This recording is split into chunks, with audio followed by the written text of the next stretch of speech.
Anyway, sorry guys. Little Pantera today.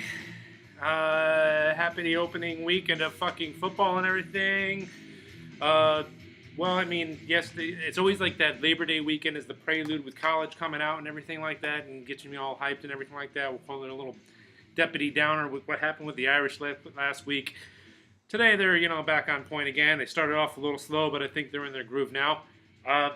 But I digress. Nobody cares about that, do they? Nobody cares. Well, some people care. But anyway, I haven't done one of these videos in a while, so I thought I'd check in with y'all. Cheers. Couple reasons.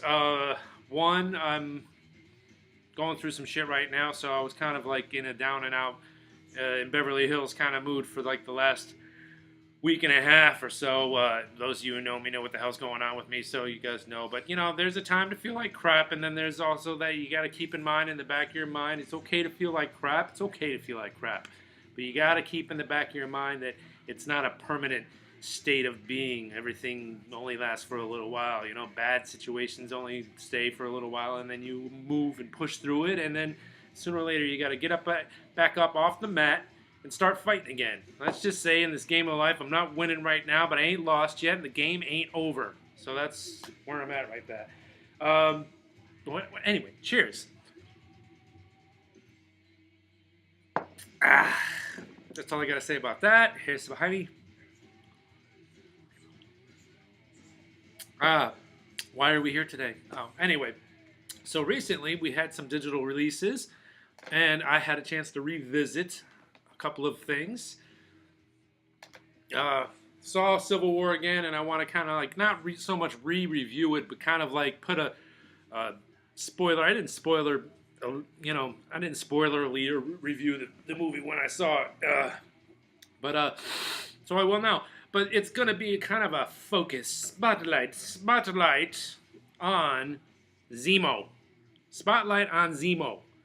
Because the thing that keeps me coming back to this movie, first off, Civil War is a fantastic movie. If you haven't seen it, go ahead and check it out. If you don't want to be spoiled for the movie, please shut off the video right now, because I'm going to just throw a bunch of crap at you. But anyway, I actually had to make a freaking list because it was just so complicated. I was so impressed. The thing that keeps me going back and watching this movie over and over again is Zemo and his plan. Zemo's plan was to tear the Avengers apart from the inside, and I kind of try to break it down for you step by step if I can. His first thing that he wanted to do on his plan was to first section of his plan was to obtain the book that had the trigger words for the Winter Soldier. So he went and he did that, and then after that he blew up the building where the Sokovia Accords were taking place, and framed the Winter Soldier to do it. Why did he do it? He did that because he wanted to kind of spring the cords into action to try to get people on one side and the other side, and also he wanted to bring the Winter Soldier out of hiding so that he could actually get caught. He wanted him to get caught because he had to set up that chess piece for a little bit later on. And then after that, what the hell, blah, blah, blah, blah, blah, blah. While he was learning the Winter Soldier's trigger words, he was also ordering up a breakfast, the same thing that he ordered up every single day like clockwork, in order to set that up for a later information reveal that needed to get out. It was kind of part of his information release program, I guess you could say. And then after that, he killed the psychiatrist that was supposed to interview the Winter Soldier. Blah, blah, blah. Anyway, I don't even know. It's actually a pretty complicated plan, which is why it keeps on bringing me back to it. But he killed the Shrink, And then all the things took place, and they did capture Bucky. And when he took the Shrink's place and went in there and triggered Bucky. Now he did that for two different reasons. One, he wanted to further the Sokovia Accords and the dissemination of the Avengers by forcing Captain Rogers and them to kind of work against each other. One wanted him dead, and the other, and the Cap wanted to bring him in alive. Cap wanted him to bring him in, whatever. So it was kind of like a purpose. That was one of the purposes of that. The other one was also, but the other reason was probably a little bit more important, was to he was giving Bucky the information and kind of teasing him on, like, I'm going to go and get the other Winter Soldiers, which was the reason that I'm doing this. So he knew that eventually Bucky was going to fall out of his triggered state and then go back and tell Cap that. The whole purpose of him waking him up almost was to get Cap and him to Serbia, where the other Winter Soldiers were. That was the way that was supposed to work. And then the other one was, right before, of course, but while he was up in Serbia, before he went to the place, he calls up the room service so that the waitress could, or whoever was coming, the room service lady would come in, discover the doctor, so that information could get out there on the web. And he knew that Tony was going to discover that, and then that was going to drive Tony to Serbia as well to, once he confirmed it all. So the whole plan was all designed around, getting Bucky, Cap, and Iron Man in the same room, and then releasing that video to basically tip it over. It was kind of amazing is that the plan was almost not working at the point that they were both at Serbia, and were like, oh look, after all of that, Tony and Captain America are still willing to work with each other even after they just got in this huge ass battle. But then he tipped it over with the whole reveal at the end, where watching him kill Bucky's or watching him kill Tony Stark's parents, and that was an incredible scene. From the beginning, when Tony's like, "I know this rose. What's this? What is this?" And watching him completely just fall apart, and I can't say enough about the fact that you can watch this movie over and over and fast forward to all the action sequences if that's what you're into.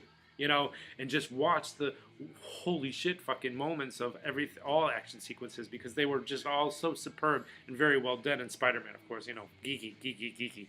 I just completely fanboyed out when Tony Stark and Peter Parker were in the same room together. It was like, oh my God, I can't believe this is happening. But, without those, without the Baron Zemo part of it, I would think you can see an action sequence over and over and over and over and over again. And, almost get sick of it if you watch it too much. But the thing that keeps me coming back to this film was the whole Zemo plan and how brilliant brilliant storytelling. It was almost like they didn't really need to do character building on him, because his plan speaks for itself. This is a brilliant man. And then they did the whole what happened with his family thing nice. It wasn't overdone, underdone, or anything. It was just perfect. So I've watched this movie, several times, probably like 5 times or something like that.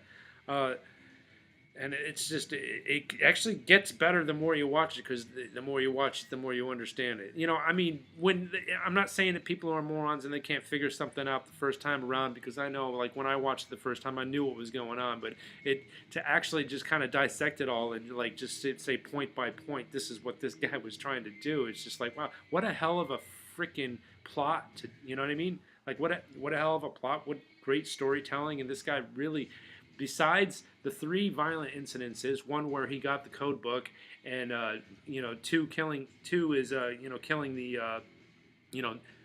killing the doctor that was supposed to evaluate Bucky, and 3 the bomb at the Sokovia Accords. Besides that, he did very, very little violence. And the other thing was he took the Avengers completely apart, and he split them in half. With nobody else to help him. Like, he was just on his own. He cooked up this plan all by himself, and he set it into action, and he pulled it off flawlessly. So, that's all I got on that. I mean, I don't know what else to say. I watched the X-Men again. It's still an enjoyable movie for me. it goes along with the saying, like a lot of the people that hated Suicide Squad. I think the Suicide Squad and X-Men are kind of on the same level as far as movies are concerned. Neither one stands out as a great movie, but I think that our expectations are seriously high because, you know, I don't know. Marvel's doing their thing, man. That's all I gotta say is Marvel's doing their thing. So, especially the Russo brothers in the Captain America, in the Winter Soldier and Civil War, both very, very well done. I never thought I'd say this, but I'm glad that they're in charge of everything, and that, you know, I think that the Marvel Universe is in good hands as long as they're around. Looking forward to everything that's coming up. Luke Cage is coming up in a little while. I might not be able to watch it based on life circumstances. I might not be able to watch it all in one sitting, like I've been able to do with like Daredevil and Jessica Jones and things like that. But you know, I'm looking forward to it. Oh, the other thing I want to say about X-Men, I forgot to even say this. Didn't it seem like in parts, like the worst part about the movie, if you know, if there was a lot of bad, and I'm gonna admit to that, but I still had moments that I enjoyed. I choke up even, you know, I even choked up last night when I was watching the you know, almost full Phoenix mode of Jean Grey, because that shit just kind of gives me goosebumps, and I just love that crap. But the bad for me, I think the worst part of the movie was the foe. You know, if you're gonna have a foe named Apocalypse, then he damn well better bring the freaking noise, bring the fucking funk, because we want the funk. Gotta have that funk. But yeah, for some reason, it just seemed like he went from zero to "You are going to die," you know, like that voice that he did, and he just wasn't intimidating. It seemed like he was trying to be Ronin almost, you know, like you know, and you know, Lee Pace did it better. As many people out there do not like the Ronin character from Guardians of the Galaxy. They thought it was wasted, you know, and they didn't do enough with him and everything like that. But whatever, for all it's worth, there was definitely some great moments from Ronin and GOTG, but GOTG, Guardians of the Galaxy, goddammit. But anyway, but he, like, every scene where he started raising his voice, I was like, damn, he's just like trying to be Ronin, but he's not. It's just not working. He went from zero to that. Like, he had little to no character. Okay, this guy was obviously supposed to be very, very powerful, but I don't know. It's I don't know. The foe in the movie was just, it was ridiculous for somebody who was supposed to be a really, really, like, the most whatever. You know, he's a huge X-Men foe in the comics, so, you know, that was one that they probably should have taken their time, got right, you know, that kind of thing. What the hell? Anyway, I don't know what else to say, guys. Football season is upon us. For all you fantasy guys out there, I'm still in 2 leagues this year. I don't know what's going to happen. I don't know. I drafted okay, I guess. But that's that.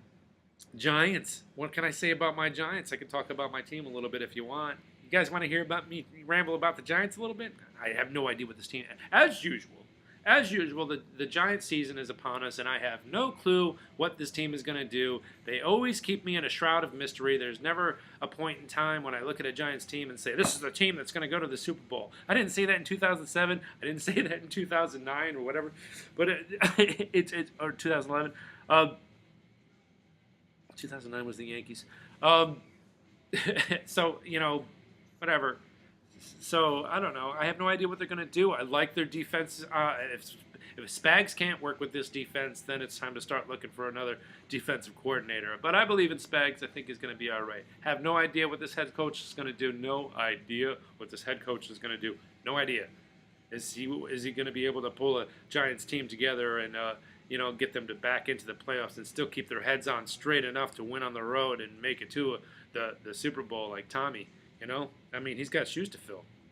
Remember the Ray Hanley years? Anybody? Any Giant fans out there remember the Ray Hanley years? I've tried to forget them too, but whatever, they're there. Offensive line, I don't know. We'll see what happens. I have no idea what's going on with that offensive line. I like the defense, but that offensive line is seriously questionable. Flowers is... I don't know what, man. He's there, he's not there. It's like a questionable spot right there. So it's kind of cool that they brought back Will Beatty, and I feel like Flowers is going to be on a short lease, and they're going to be like, okay, Beatty, you're in. But I don't know. I don't know what else to say. Love you guys. Yankees are on a fucking what 5-game winning streak right now, or 6-game winning streak? No, they're on a 6-game winning streak. Not that it matters because they're probably not going to make the playoffs. Although they're only 4 games out of first place right now, and there's still like a good couple weeks left of baseball. So who the hell knows, right? Who the hell knows? All right, so I've pissed off all my sports fanatics that hate my teams, and most of the people who, if you're not a Yankee fan, you hate the Yankees. If you're not a Giant fan, you probably hate them too. But I love you guys. Peace. I'll see you. And I don't know. It's going to be a while probably before I do another one because right now I'm kind of, strapped for cash a little bit, so I'm not drinking as much and kind of, got other things on my mind. But I did want to check in with you guys and just tell you, love you all. Everybody have a wonderful weekend. Do something good for yourself. Do something good for somebody else. Love you.